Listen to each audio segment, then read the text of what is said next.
Paris and London, two cities standing on the edge of history, both filled with secrets, shadows, and the weight of human souls, caught between love and vengeance.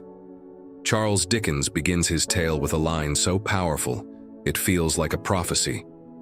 It was the best of times, it was the worst of times. From the very first moment you're warned. This story will drag you through extremes, through light and darkness, through sacrifice and cruelty, until you're left questioning what it truly means to live and what it truly means to die. The year is 1775. In London, a quiet banker named Jarvis Lorry travels with a young woman, Lucie Manette, to Paris. She believes her father has been dead her whole life, but she is about to learn that he has been locked away for 18 long years in the cold stone walls of the Bastille. When they find Dr. Alexandre Manette, he is barely a man anymore. Haunted, broken, hunched over his shoemaking bench like a prisoner of his own mind. Imagine that for a moment. 18 years cut out of your life. 18 years where the world forgets your name. And yet, Lucie's touch, her compassion, begins to restore him. A daughter pulling her father back from madness. It is the first thread of hope in a story drowning in shadows. But while London whispers quietly, across the sea in France, the storm is gathering. The poor starve in the streets while the nobility feast in their palaces. In one horrifying scene, a nobleman, the Marquis Saint-Evremond, drives his carriage recklessly through a crowd and crushes a child beneath its wheels. He doesn't apologize. He doesn't grieve.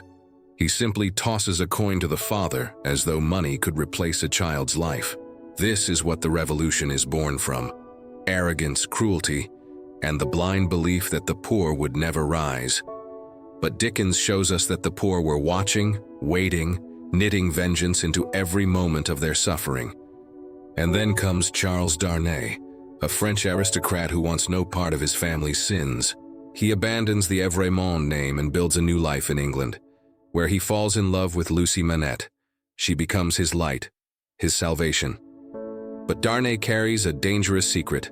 The blood of the Evremond still runs in his veins, and no matter how far he runs, France will one day call him back. Standing in his shadow is Sydney Carton, a lawyer in London who looks almost identical to Darnay. But where Darnay is noble and hopeful, Carton is broken and bitter.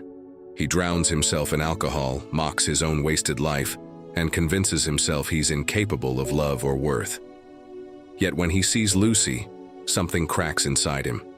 He knows she will never love him back the way she loves Darnay, but he also knows this: she has awakened a soul he thought was long dead. Carton is the man who believes he has no purpose, until destiny gives him one. The revolution erupts in France and the streets turn red with blood. The guillotine becomes the heartbeat of Paris. Aristocrats are dragged from their homes, accused, condemned, and executed one after another. The mob screams for death, for justice, for vengeance, and the city drowns in chaos. Charles Darnay makes a fatal choice. He returns to Paris to help a family friend, but his old name, Evremond, becomes a death sentence. No one cares that he rejected the cruelty of his bloodline. To the revolution, he is guilty by birth. He is thrown into a dungeon, awaiting the blade. Lucie pleads for him.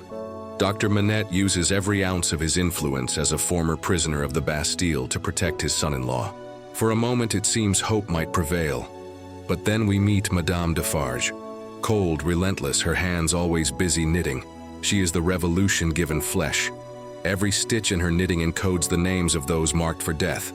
And Charles Darnay's name is there, sealed by vengeance. Her family was destroyed by the Evremond long ago, and she will not rest until his blood stains the blade. Madame Defarge is not simply a woman. She is hatred passed down through generations, vengeance that consumes everything in its path. And in the middle of this storm stands Sydney Carton, the wasted man, the drunk, the cynic no one believed in. But Carton sees the truth. Charles Darnay will die, Lucie will suffer, and her child will grow up in grief. Unless he acts. He has one thing Darnay doesn't: his face. They look almost like twins. And so Carton begins to plan the ultimate deception. For once in his life he finds clarity. His wasted years don't matter anymore. What matters is what he can give now. his life for hers. On the day of execution, Carton makes his move. He smuggles himself into the prison, switches places with Darnay, and prepares to walk to the guillotine in his stead. No one suspects, and as the carts roll through the streets carrying the condemned, Sydney Carton sits quietly among them. But unlike the others, he is not afraid. For the first time, he has found peace. He has found meaning. He imagines the life Lucie will live with Darnay, the children she will raise, the happiness she will know.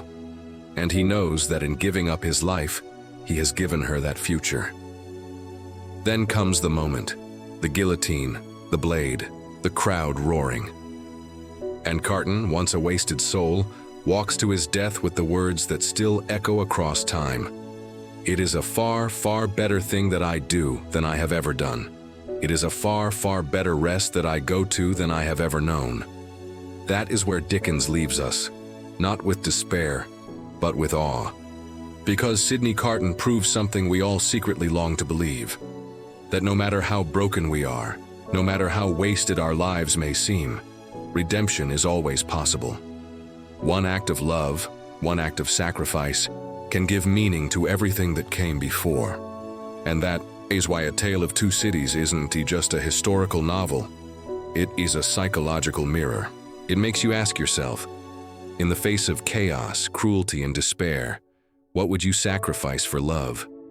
Could you give your life for someone else's happiness? Or would you cling to survival, even if it meant living in the shadow of what could have been?